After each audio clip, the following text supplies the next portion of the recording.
Hello viewers, welcome to Gary Newman's modification for the game Half-Life 2. Today I'm going to read a ghost story because that's what Morgan told me to do. The story is The Caretaker and the Haunted School. It's set in Dagenham, in England. Are you ready to start?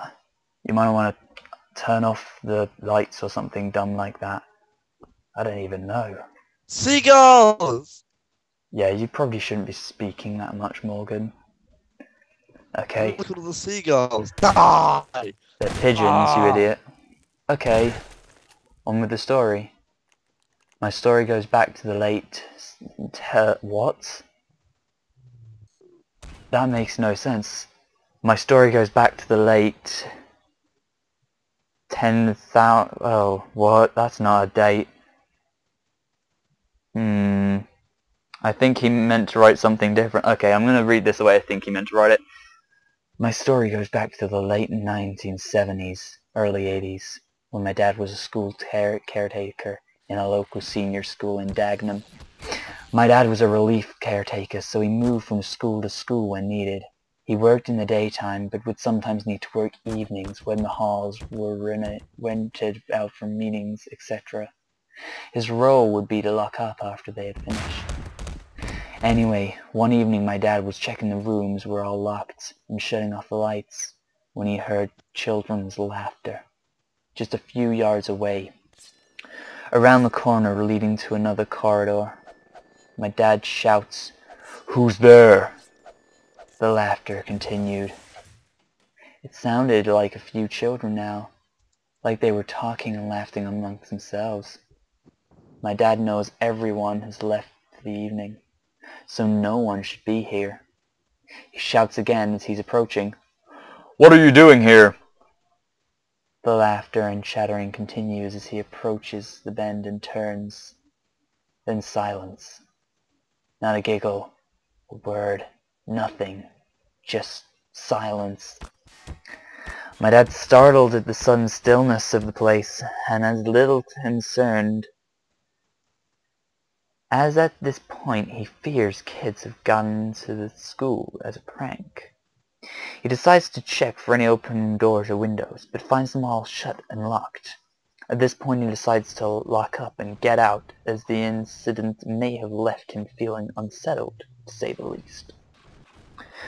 My dad's not in a big hurry to work late again at the school, but a few weeks later the hall is hired out for a meeting again, with less than an hour to go before he can lock up, which can't come soon enough for my dad. He checks the doors and shuts off the lights in unused corridors, ready for the meeting to finish. When suddenly, on approaching the school office, he hears footsteps. Thinking someone from the meeting has taken a wrong turn, he asks, "Are you lost?" No answer. On looking ahead, he sees a woman approaching and again asks, "Are you from the meeting?" With this, the woman looks up. At this point, my dad notices that her clothes are from the early 1940s era, which startles him for a moment. Then the woman stares at my dad briefly, turns, and walks straight through the wall in front of her.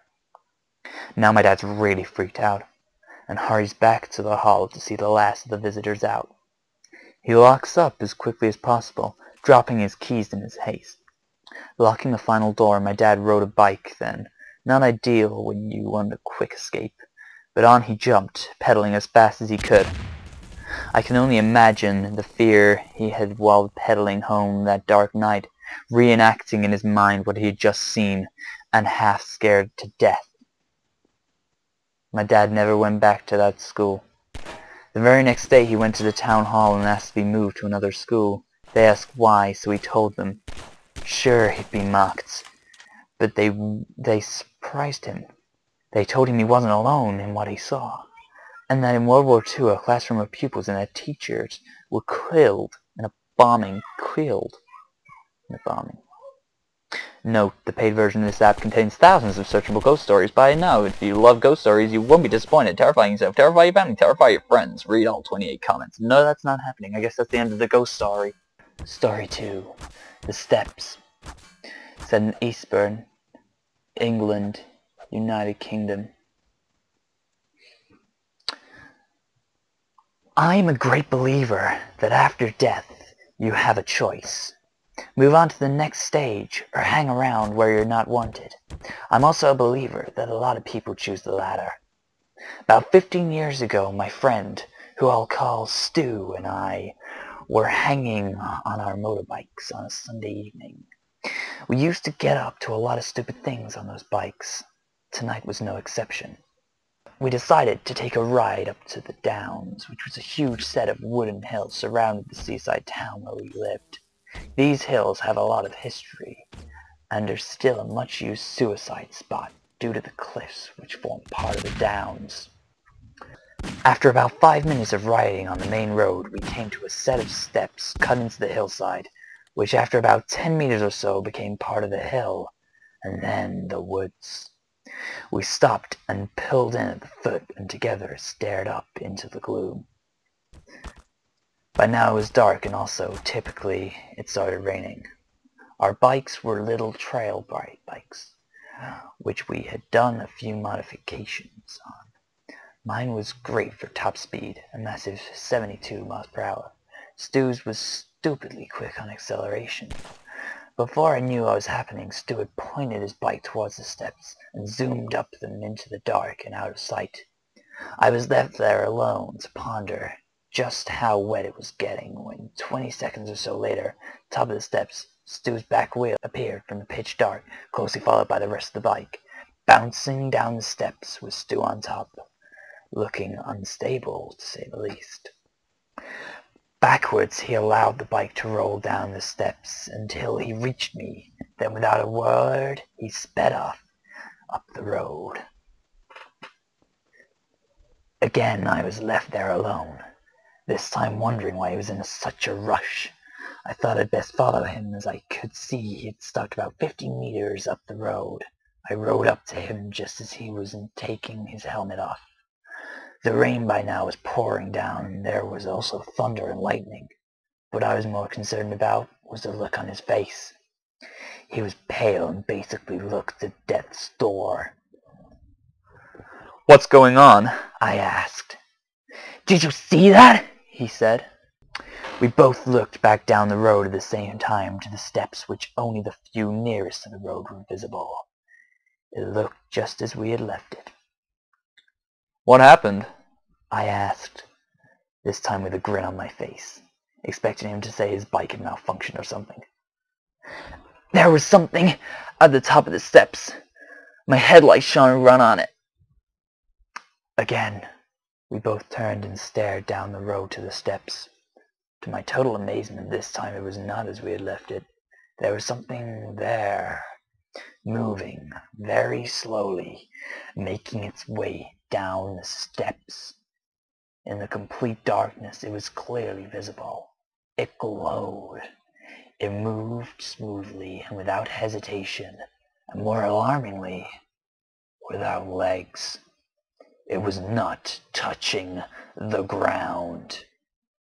The best description I could give would be that it looked like a headless, legless torso.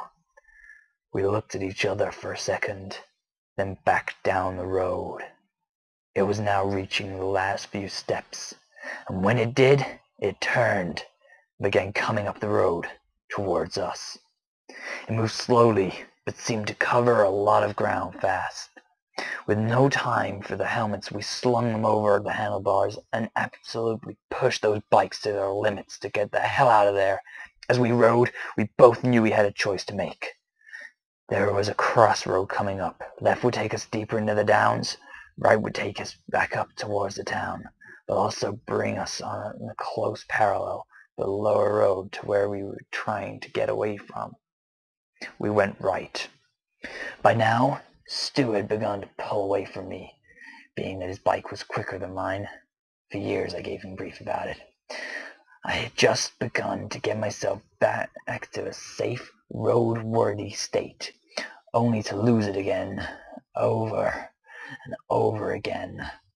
As I rode past the undersection of the road where the steps were, I forced myself to look up at the hill. Why I did that, I don't know. There it was. Through the rain and the pitch black, I saw it, just standing there, a body, no legs, with one arm by its side and the other outstretched, as if pointing at us as we flew by. To this day I thank God that my bike didn't break down there and then. One more thing happened which I never told Stu about. As I rode my bike by, I could have sworn that underneath one of the clamps of thunder, I heard a god-awful scream. I've seen those steps a few times since that night, and often wondered if what came down them can see me. Well, there's some ghost stories. Weren't they lovely? Morgan, you still here? No, I didn't think so. Well, that's, I don't know, like a Day or Day Lost Murtus thing, I guess. Oh, there's a G-Man behind me. You dick. Well, wasn't that nice? Thanks for watching, I suppose. Bye!